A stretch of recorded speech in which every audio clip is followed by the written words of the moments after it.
Hi, my name is Johanna from Life for All, and I want to welcome you back to our Moral Awareness Seminar. In this section, I'd like to speak a little bit on social media, as well as pornography and human trafficking. So, shall we start? First, I'd like to talk about the social media, and I'm sure we all have access to it. Many of us probably have mobile phones, some kind of devices where we can access it, laptops. And I'm sure that many of us, if not all of us, are somehow involved in using social media. So what's so bad about that? How can the world function nowadays without social media? Everybody's connected somehow, and that's okay, and that's good, and there's a lot of benefits to it. But we also need to keep in mind that there can be a downside to it. And that's just something that I want to point out to you now. See, especially among youngsters, among school students and college students, if they are using too much of social media, too much time on the internet, there's been research that has shown that actually these youngsters will develop poor sleeping patterns. They'll have problems falling asleep at night. There's another new syndrome out there called FOMO, FOMO, fear of missing out. You know, it's this, I'm not up to the latest news, I don't know what's happening with this celebrity, I don't know what my friends are doing here and there. And you feel the urge, you feel that you need to always be on social media to keep up to date. Basically, social media is controlling you rather than you controlling your social media habits. And that can be very dangerous. In fact, some scientists say that social media is more addictive than cigarettes or alcohol. Wow. Now you say, that's maybe going a little bit too far, but are you addicted to social media? You know what a good way is to just question that and find out? Think of the last day that you spent without using any social media. When was that? Does that happen often? Or do you actually access social media every single day? That might be pointing to a slight addiction there. Or just imagine, let's say tomorrow all the social media breaks down. No more social media. You won't have any connection through social media with your friends or with celebrities. You won't be knowing what's going on. How would that make you feel? Would that be, yeah, that's okay, that's fine, I'm okay with that? Or would it be, oh my goodness, no, how would I cope? If it's more of the second one, that might be an indicator that you have addiction towards social media. So please be aware of that. Social media can be a very dangerous platform for people to want to get to know you, get into your lives, control your lives, and you need to be very wise with that. But you know what? I think it's very difficult for youngsters to actually really deal with social media and deal with smartphones in a reasonable way. It's a little bit, I always see this picture of a little baby in front of a big bowl or a big plate of chocolate, you know, and then mummy comes and says, just have one or two, just take a little bit. It's not going to happen. You know, if there's chocolate, you're going to eat it. And it's the same way if you give a teenager or a youngster, you give a mobile phone and you say, well, just use it a couple of minutes a day or just 1 hour a day. It's not going to happen. You know, if the access is there and the interest is there, it's just going to be, it can just get out of control. And this is not just for youngsters, even for adults, it's the same thing. Now, when we're talking about internet related issues, very soon we'll end up on the topic of pornography, because pornography is available everywhere. You can get it for free. You know, you can do it in secret. No one will ever know anything about it. Everyone has some kind of access to the internet. But is it really a big issue here at the moment? Isn't it just an issue that people have in the West, in America maybe, or people in the big metropolitan cities? No, it's actually happening everywhere. There was a really good, interesting research done recently in South India, in 5 different states in South India, among 5,800 school and college students. And this research showed that on average, school students start watching pornography in 9th standard. What does that mean? It means that some might start in 9th, some might start in 10th or 11th, but some will also start in 8th or 7th.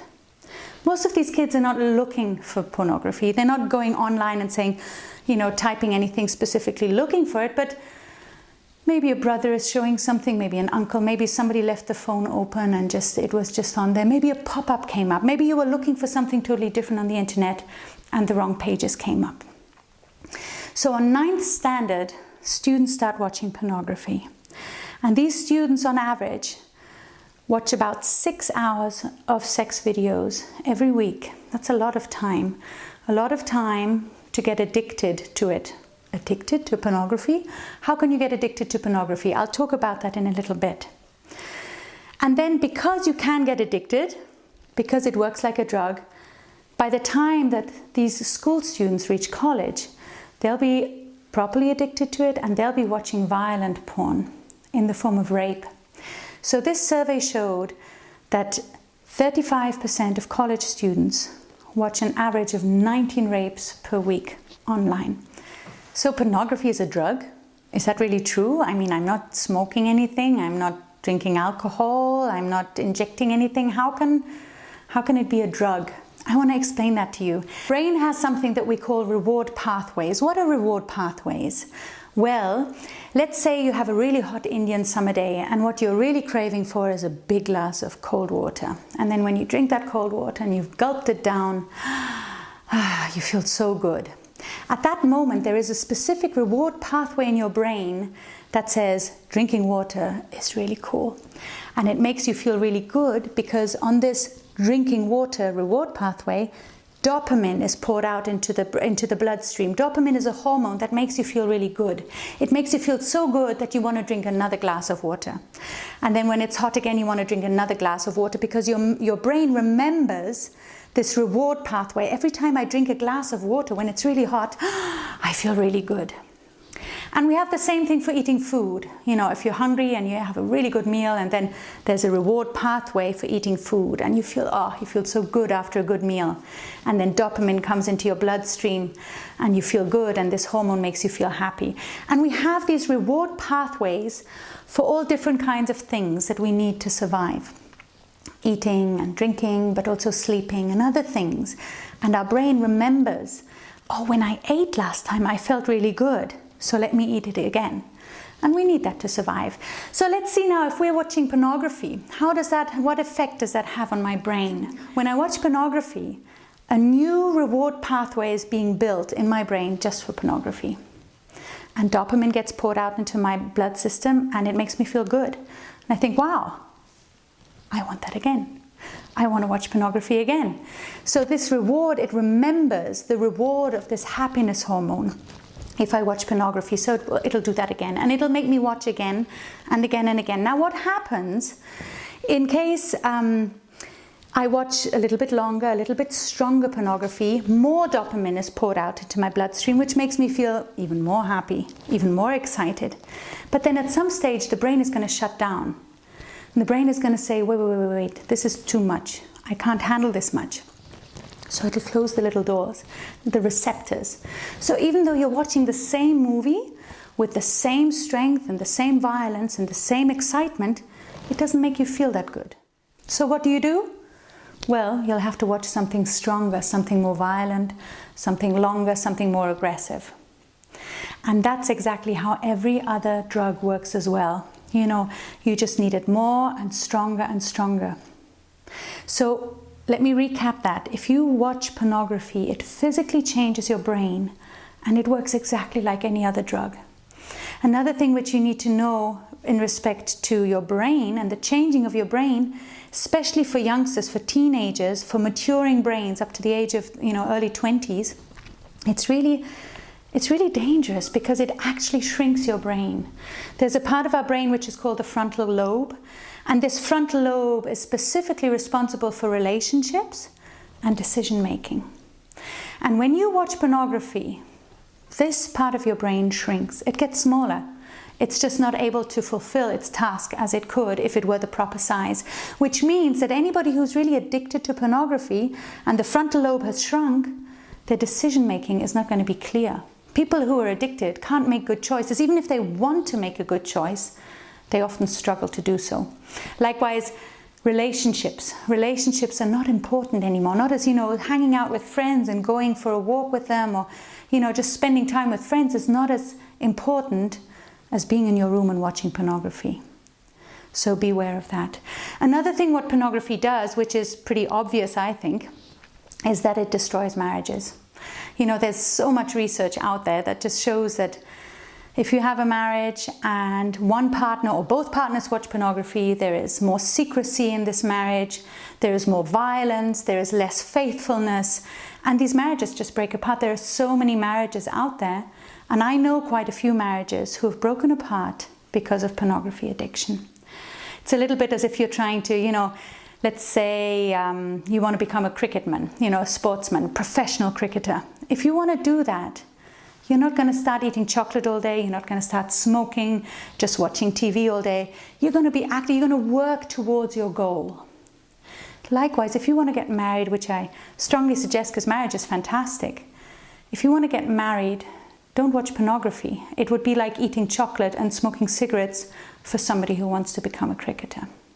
Okay, and the last thing that I want to point out about pornography is that it really endangers society as a whole. And you might say, this is ridiculous, okay, my brain and my relationship, but what does me watching pornography what does that have to do with society? Well, let me explain it like this. Look at the world of advertisement. Advertisement works. Advertisement is a multi-billion-dollar industry. It's worth it. Advertising works because people are investing millions and millions of dollars into advertisement. If they weren't making any money out of it, they wouldn't do it. So it works. So what advertisement does is if you see something often enough, you really want to have it. You really want to, own it. And a little bit like that is the whole thing with pornography. And especially if you've come into that final last stage of really violent pornography, rape pornography, what is the ultimate kick that you can still get after you've watched rapes online? What is going to give you a bigger kick than that? The only thing is that you want to do it yourself. And that's what we see happening in India all the time. There are so many cases of rape. Rape is totally underreported. There's just millions of women in this country who've experienced rape, who are probably thousands who are going to experience it today. And the Supreme Court doesn't know what to do. The police have no idea how to handle all these, so many numerous issues of rape. We have a real big problem in this nation. And I believe it's linked to pornography as well. So let me sum that up for you. Pornography is not harmless. It might be fun at the beginning, but it's a drug. It can get you addicted. And if you're addicted, you're not some ugly monster, some perverted monster. You're just somebody who's physically, biologically addicted and you need help, and that's fine. But please reach out for somebody to help you. Okay? So it works like a drug. It changes your brain. It shrinks your brain. That's a scary one. Secondly, it can ruin your relationships, not only to your family now, but especially also your future marriage.